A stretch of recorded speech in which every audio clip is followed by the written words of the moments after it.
Welcome back to my channel. My name is Ayushi and आज की video में हम बात करने वाले हैं दिल्ली यूनिवर्सिटी एडमिशन्स 2021 के बारे में। बेसिकली जो वो CUCET 2021 के बारे में सारी न्यूज़ आ रही है उसको मैं थोड़ा सा क्लैरिफाई करने की कोशिश करने वाली हूँ आज इस वीडियो में, एंड डिटेल में प्रोसेस के बारे में भी बात कर रहे होंगे हम इसी वीडियो में। तो चलो स्टार्ट कर। लेटली जितने भी कमेंट्स आते हैं यूट्यूब के वीडियोस पे या जो भी DMs आ रहे हैं इंस्टाग्राम पे, वो सब एक तरीके से घुमा फिरा के एक ही चीज़ बोल रहे होते हैं। वो ये होता है कि दिल्ली यूनिवर्सिटी 2021 में एडमिशन का क्या प्रोसेस होगा, किस तरीके से एडमिशन्स होंगे। ठीक है, उसके बाद ये आ रहे होते हैं कुछ कमेंट्स की BSc मैथ्स में या फिर किसी और भी कोर्स में एडमिशन होगा कैसे, मतलब एंट्रेंस होगा या फिर मेरिट से होगा या फिर क्या होगा। कुछ लोग तो लिटरली ये कमेंट कर रहे हैं कि BSc मैथमेटिक्स एंट्रेंस के सिलेबस क्या होगा और उसके लिए हम प्रिपेयर कैसे कर सकते हैं और कैसे उसमें अच्छा स्कोर कर सकते हैं। पहली बात तो अभी तक कोई कंफर्मेशन नहीं आई है एंट्रेंस के लिए। ठीक है, बहुत ज़्यादा एम्बिग्युइटी है। तो ये जो सिलेबस वाली बात है ना, ये बिल्कुल भी कंफर्म्ड नहीं है कि क्या होने वाला है, बट स्टिल पूरी वीडियो को एंड तक देखना एंड इसमें पूरा डिटेल में जितना मुझे अभी तक पता चला है मैं वो सब कुछ कन्वे कर दूंगी आपकी तरफ। सो फर्स्ट थिंग्स फर्स्ट, सबसे पहले तो मैं आपको यही कन्वे कर देती हूँ कि अभी तक भी जब तक ये वीडियो आ रही है उस पॉइंट तक भी कोई कंफर्मेशन नहीं है कि दिल्ली यूनिवर्सिटी अपने ऑनर्स कोर्सेज के लिए या फिर जो 3 ईयर डिग्रीज होती हैं उनके लिए क्या वो एंट्रेंस कंडक्ट करने वाला है, यानी क्या हमारा CUCET या फिर वो मेरिट से ही एडमिशन्स लेगा। तो अभी तक कोई कंफर्मेशन नहीं है। तो अभी देखते हैं कि हम इसके आगे क्या कर सकते हैं। पहले चलते हैं हम पुराने टाइम पे। पुराने टाइम पे क्या होता था, बाय पुराना टाइम आई मीन कि पिछले साल तक हमारे पास दिल्ली यूनिवर्सिटी में हमें पता है बहुत सारे कोर्सेज होते हैं। तो 2 मोड्स होते थे एडमिशन के लिए। कुछ कोर्सेज होते थे जिसमें एडमिशन होता था मेरिट के थ्रू। मेरिट का मतलब होता है आपकी जो क्लास 12th में बोर्ड्स में जो मार्क्स आते हैं उससे आपकी मेरिट कैलकुलेट होती है। अगेन उसका एक अलग फॉर्मूला होता है जिसकी हम कभी और बात करेंगे, उसके थ्रू।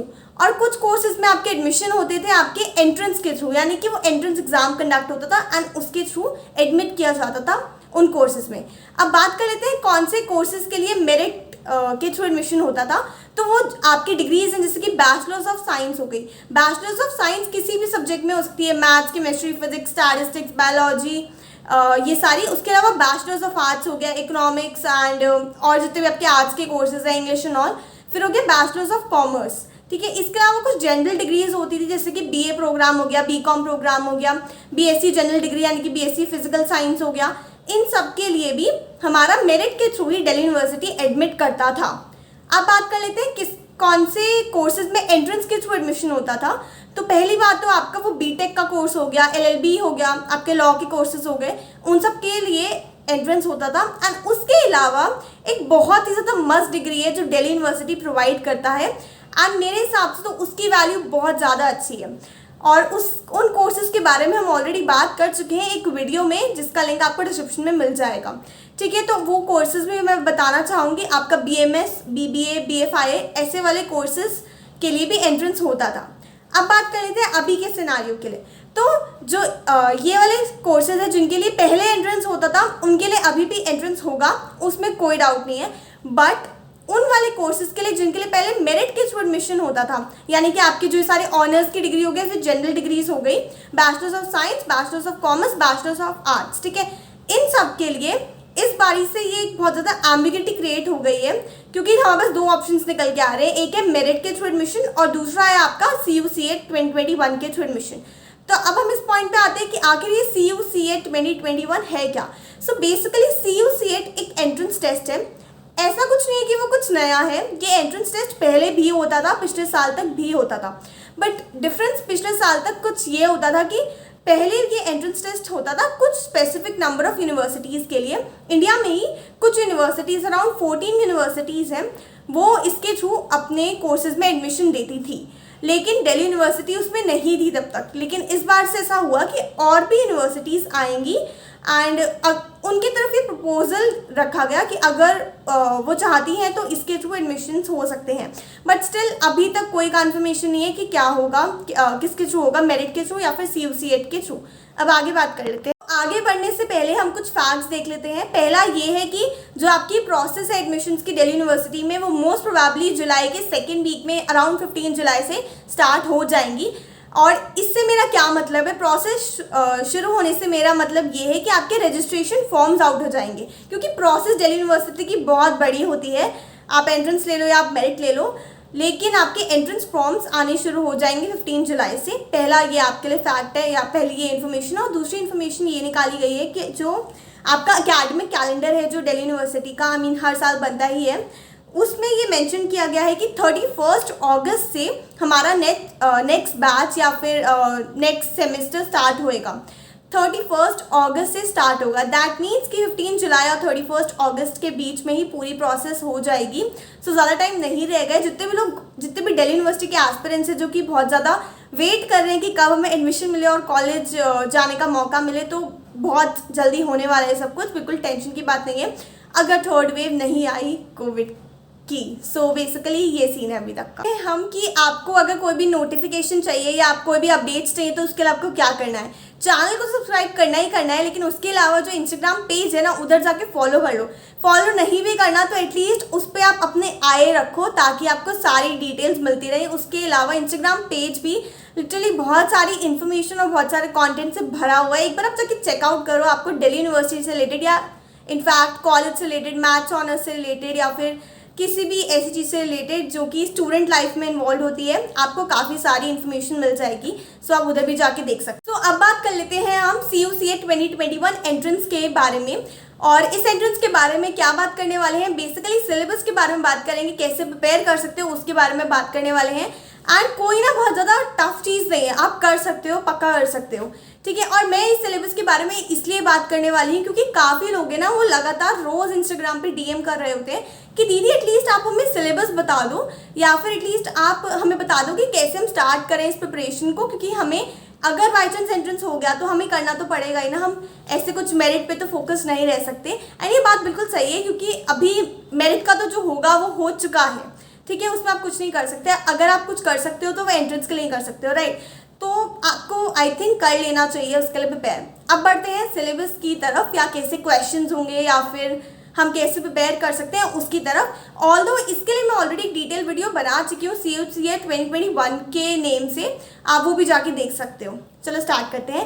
पहली चीज़ तो ये है कि हमारे पास 3 कोर्सेज हैं, 3 काइंड ऑफ कोर्सेज है, bachelors of commerce, bachelors of science और बैचलर्स ऑफ आर्ट्स। अब जो लोग हैं जो किसी साइंस कोर्स में एडमिशन लेना चाहते हैं, उन्हें जो एंट्रेंस टेस्ट देना होगा उसका पैटर्न कैसा होगा।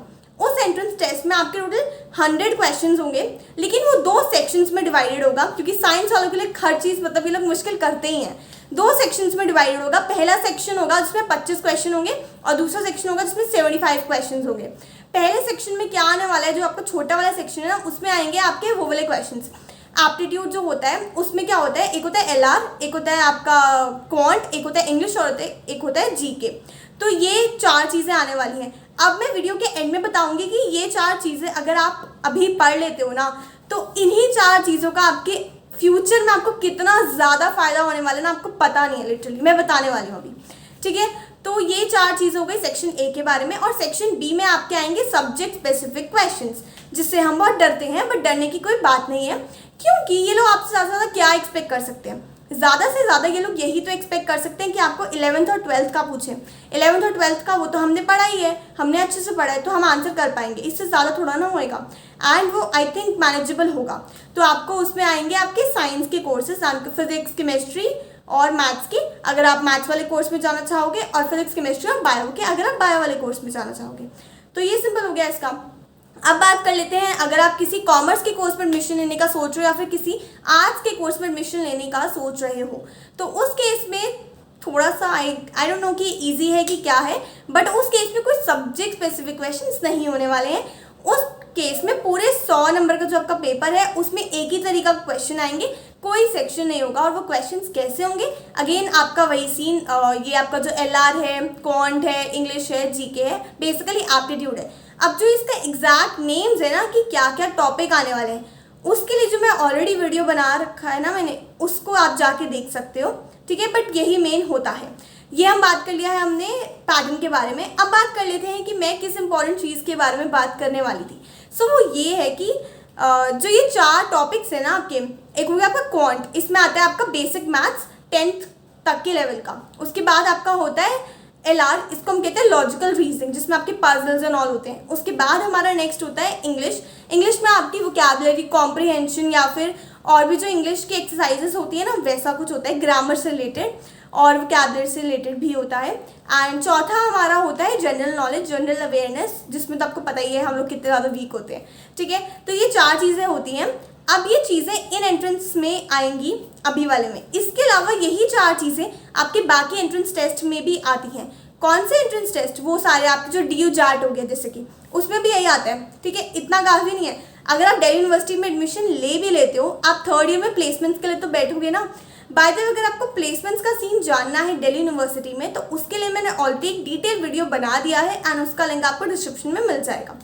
ऑल्सो मैं जितने भी लिंक्स डिस्क्रिप्शन में देती हूँ वो एक सीरीज़ में होते हैं जिस हिसाब से मैंने बताया होता है, एंड आप एक एक करके सारे लिंक्स चेकआउट कर सकते हो, ठीक है। तो अगर आप प्लेसमेंट्स के लिए बैठोगे तो किसी भी कंपनी के लिए फर्स्ट राउंड जनरली होता है आपका test, which is the aptitude test. उस एप्टीट्यूड टेस्ट में भी ना यही सारे टॉपिक्स जो कि आप अभी पढ़ोगे वही आते हैं।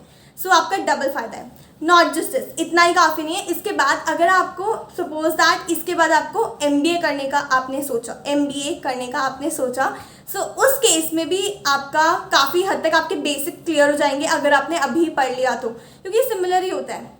इतना ही काफ़ी नहीं है। इसके बाद हम आते हैं गवर्नमेंट एग्जाम्स पे। जितने भी आपके जो कॉम्पिटिटिव एग्जाम्स होते हैं ना, आपके SSC हो गया, बैंकिंग हो गए, इन सब में भी यही आता है। चलो ठीक है, मैंने मान लिया कि इनका लेवल हाई हो सकता है आगे आने वाले टाइम्स पे, बट अगर आपने थोड़ी बेसिक अभी भी प्रिपरेशन कर लिया तो आपके बेसिक्स पूरे क्लियर हो जाएंगे एंड आगे जाकर आपको वो 2 से लेकर 3 महीने जो इसमें आप करने वाले थे स्पेंड, वो नहीं करने पड़ेंगे और सीधा आप वहीं से कंटिन्यू कर सकते हैं। सो कितना ज़्यादा अच्छा है आप ये सोचो। एंड इसलिए मैं ये डेफिनेटली सजेस्ट करूँगी कि अभी से ही प्रिपेयर कर लो एंड बस कर लो, मतलब गिव योर बेस्ट इसी टाइम पर। एंड बस इतना ही था आज की वीडियो में। मिलते हैं हम अगली वीडियो में। टिल देन आपको क्या करना है, आपको मेरी प्लेलिस्ट में जाना है, चैनल की प्लेलिस्ट में जाना है और अपने मतलब की सारी वीडियोस ढूंढकर देख लेनी है ताकि कुछ भी मिस ना हो जाए। आई होप कि थोड़ी वैल्यू मैंने प्रोवाइड करी और अच्छा कंटेंट प्रोवाइड कराओ। सो मिलते हैं किसी और वीडियो में। Till then bye.